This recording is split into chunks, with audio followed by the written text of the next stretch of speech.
Greetings, friends. Welcome back to ArcNeo Reviews. Welcome to the true final video on this little knockoff system series. Now, a little preface. Major thanks to the anonymous donator who emailed me. Someone was watching my videos and was like, hey, you're looking at a lot of really crappy systems. Do you want to look at something that's actually pretty good? I said yes, and this showed up. Yes, this is an actual, this is a Bittboy. This is a little retro gaming device that has actually been made with, care and, attention to detail. And, oh my word, this thing's cool. So, really quick on here, supports micro SD card. It doesn't just support micro SD card, it requires micro SD card. Here's a list of all the stuff it runs. Technically, it can run more. Again, look at that later. Headphone output. It does actually save games completely normally, which is great. 2.4-inch screen, full resolution, brightness adjustment, built-in battery, 2 to 3 hours. Says TV out. I haven't messed with the TV out. And shock and horror, it's not in the box. Yeah, because this even came with carrying case. So go ahead, get this thing out of here. It comes with the machine, an SD card that will have firmware already flashed to it and everything. A adapter so you can actually get your micro SD card, on your computer and load your games on it, which is awesome. And this little short, but actually really nice charging cable. Like, this thing is hefty. I love this charging cable. But enough gushing about the accessories. Go ahead, pull out the little machine itself. I know, I've got fingerprints on it. I've basically always got fingerprints on these things. But this thing is amazing. As you can see, it's made to look like a little tiny Game Boy. Little lightning bolt right there over the power light.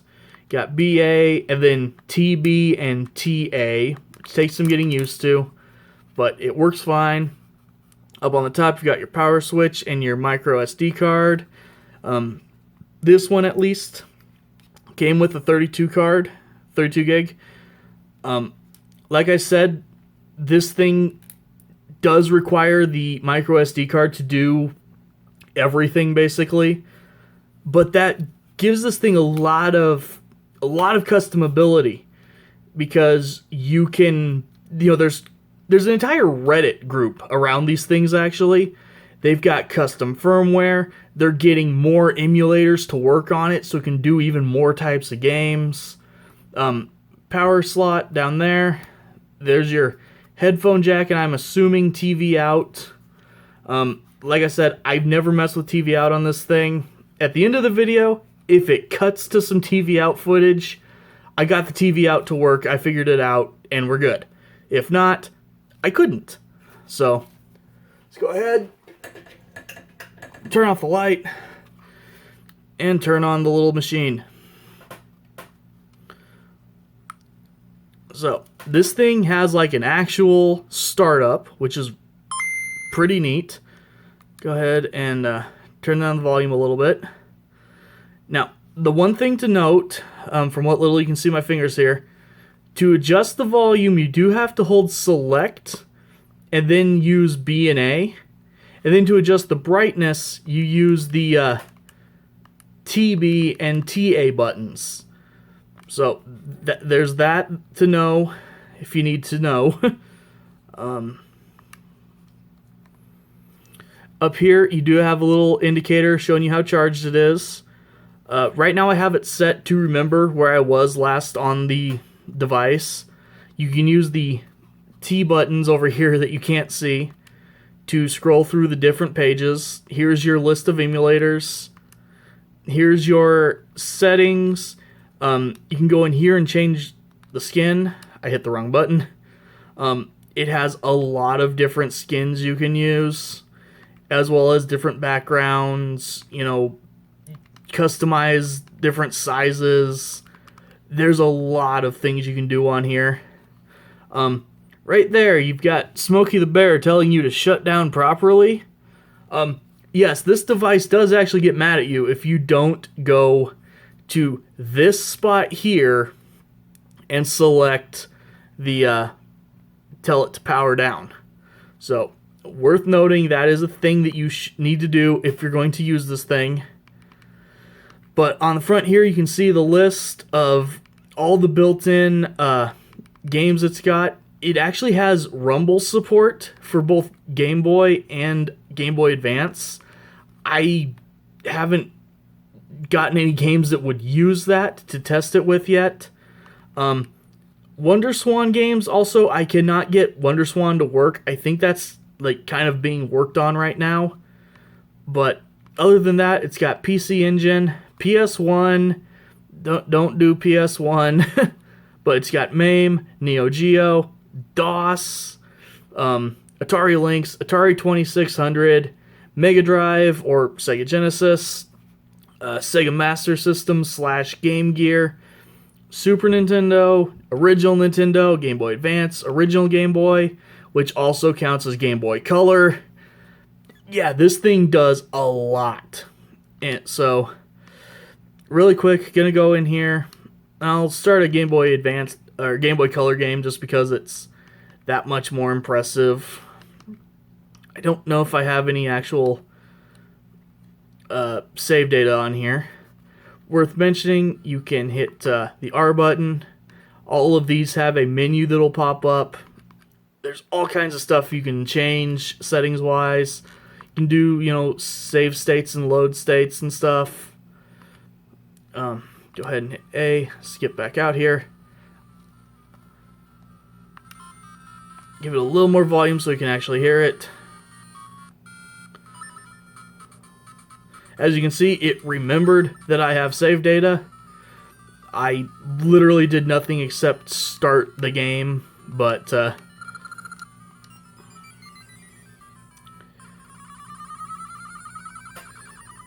yeah, my camera is losing its mind here trying to keep up with this constantly changing brightness. But go ahead and back out of here. So, of the things listed on here, arcade, you're going to have a little bit of hit and miss, just the nature of MAME and emulating old arcade games. PS1, you don't even have enough buttons. I don't honestly know why. Well, I take that back. I know why there's a PS1 emulator on here, and that's because they do make another version of this that actually has enough buttons and everything to play PS1 games. That device is made to look more like a PSP as well. But, so you're not really going to be doing PS1 on here. Arcade, you're going to have to be choosy on what your games are. And for some reason, Super Nintendo on this thing just does not work very well. That's something that I know they're trying to make work, especially in the Reddit groups and stuff. Because, funny enough, if you go over here to the Game Boy Advance, Game Boy Advance, 32-bit system, more powerful than a Super Nintendo, as well as I will even grab an emulated Super Nintendo game. Or, not emulated, ported Super Nintendo game.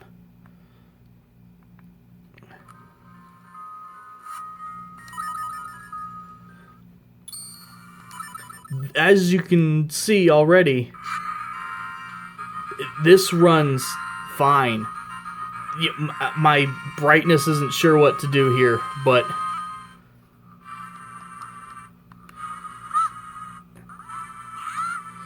yeah, this thing runs Game Boy Advance like perfectly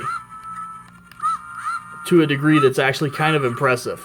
I know I'm doing miserably trying to play through the viewfinder here, but yeah, this thing is impressive, and this thing is awesome. Now, I know there's a whole lot more I could go over on this thing. For fun here, I'll just load up a few other things. Mega Drive, technically can also run Sega CD and Sega 32X. The only 32X game I've bothered putting on here does run very badly. So there's that to be aware of. But if I go down here and grab the original Sonic the Hedgehog, this should always be your go-to game if something claims to run Sega Genesis or Sega Mega Drive games. This game has sound properties that nothing seems to emulate correctly.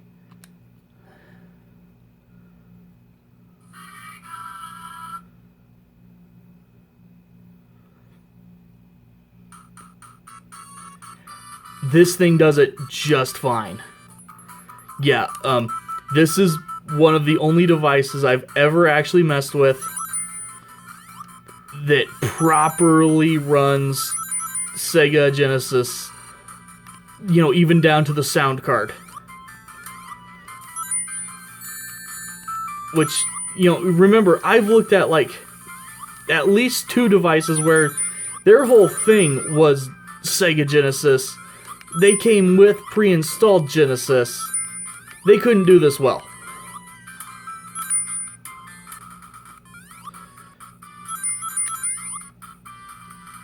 Someday I'll actually learn to do that speed trick in that loop. I've never managed to do that for some reason.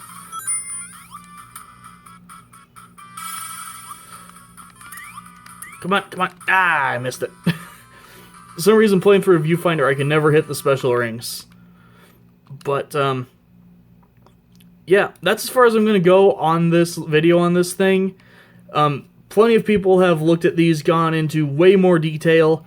Yes, this thing does actually have DOSBox on it, so you can run actual DOS games. And actually, if I remember right,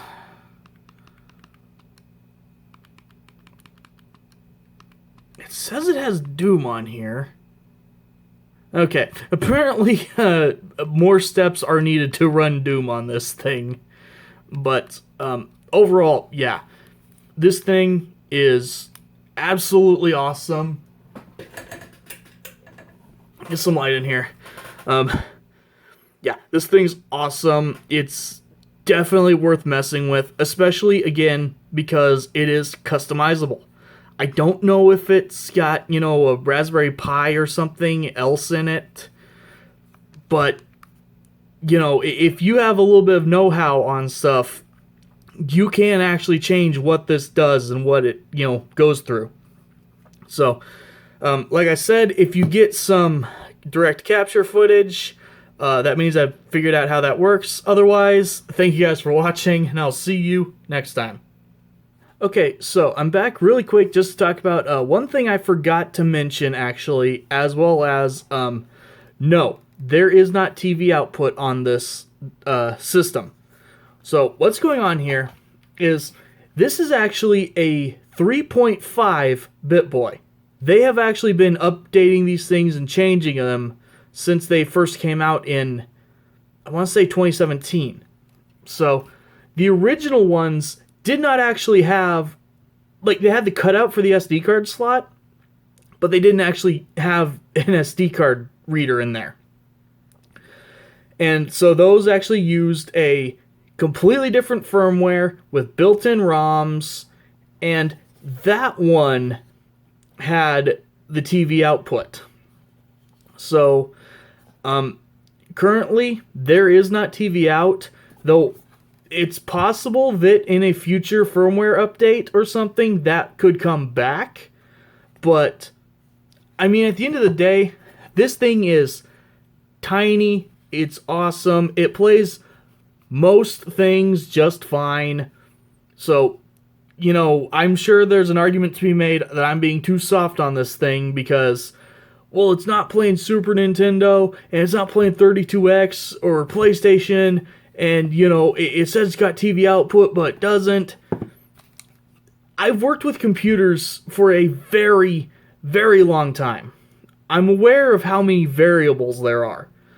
So the fact that this thing does as much as it already does for its price point, I'm not going to be upset over, you know, the TV output not working or it not being able to, you know, play certain ROMs or something. At the end of the day, I do have a Raspberry Pi kicking around. If I wanted to, I could turn that into an ultimate emulation box. But this thing is super small. In fact, it is by far the smallest of all these systems that I looked at. And what it's able to do, the fact it plays like, you know, PC Engine and crap like that you don't see emulated very much on devices that are, you know, actually put out and sold. That alone is worth it, you know? So it can't do Super Nintendo or PS1. If you want to do a PS1, just buy a PlayStation Classic and mod it. It's super easy. I plan on doing that myself at some point. And if you want to play Super Nintendo, get one of the million other devices that run Super Nintendo. You know, that's an easy find. What this does is still unique and different, and it does it well. You know, if nothing else, this is the best, just, you know, Game Boy box you could ever hope for. You know, Nintendo's probably never going to give us a Game Boy Classic. There you go. You've got a Game Boy Classic here. It's got enough buttons. You know, it emulates L and R to go with your A and B. You can play all your Game Boy Advance games on here just fine. That alone is worth the price of admission. So, ending the video for real. But thank you guys for watching. And yeah, I'll probably go back to Transformers or something soon after this.